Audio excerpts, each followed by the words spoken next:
It used to be that the only way a woman could truly make any dent in foreign policy and make her views felt at all was by marrying a diplomat and then pouring tea on an offending ambassador's lap. Today, women are engaged in every facet of global affairs, from policy making to deal making. Groups such as this have an increasingly important role to play. The Iron Curtain has been torn down. Now, if we could only do something about that glass ceiling. I last had the opportunity to address this group almost exactly 4 years ago, and it was only a couple of weeks before President Clinton called to ask me if I would serve as Secretary of State. So you will forever be associated in my mind with really good news. This is a remarkable gathering. It is a few years ago, a very few years ago, we couldn't have had this organization attracting these people.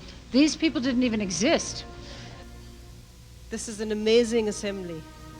I wish something like this can be done in the region from where I come. It is impressive how many women have important careers and do it. Just do it. Today's program, which has been called Foreign Policy Center Stage, Voices of Women Journalists, features a star-studded cast of reporters. Elizabeth, let's just get right to it. Is the United States, is the Bush administration going to go to war with Iraq this winter? When I think about an event like this and this particular group and look around the room, I see so many people who share the passion of not only opening up doors and breaking through glass ceilings for women to participate in every aspect of America's foreign policy, but also women who are advocates, who have been on the front lines on behalf of women's rights and human rights. It is terrific for you to showcase women in leadership. We think that that shows the world what women can be and what we can do.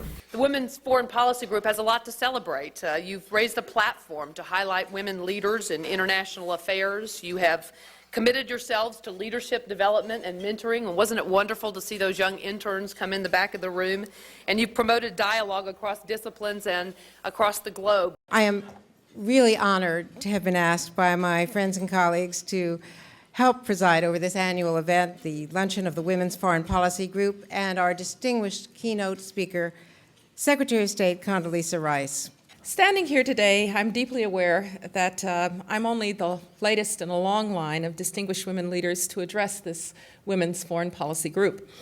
I'm deeply aware that none of those women and none of us here today would have had the opportunities we have had it not been for the courageous women advocates for equal opportunity who came before us. And it's this tradition that the Women's Foreign Policy Group both embodies and carries forward. I am very proud to introduce a young woman named Carly Rush. Carly is a senior at Brown University. She was a summer intern at the Women's Foreign Policy Group, one of our stars. I wanted to learn more about international politics.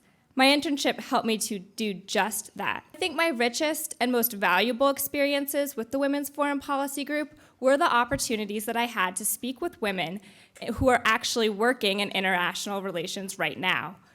This gave me new perspective on what I want to do after graduation, on how I can pursue my career interests, on methods of balancing work and family, on how to get hired, and on political obstacles that I might face. It's just been a thrill to watch the growth of this organization, to watch how important it's become, a place that brings women together, not only who are interested in foreign policy, but who are accomplishing things in foreign policy. And as we heard earlier, the mentor program with young women is just a remarkable thing.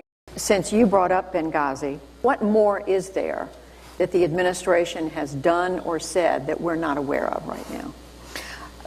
Dang if I know. What's your one or two words of advice to young women who are thinking about making a career in foreign policy and national security? Do it. Young women and young people, not just women, ought to follow their passion. You should not do what your parents tell you to do. When it comes to picking your career, you should not do what you think is going to make you the most money. You should do what you love. We'd like to present you with the Women's Foreign Policy Group Award for being a role model and encouraging more women worldwide to be part of foreign policy. Thank you very much for being here. And Judy, thank you for being here. And we hope to see you at another event soon.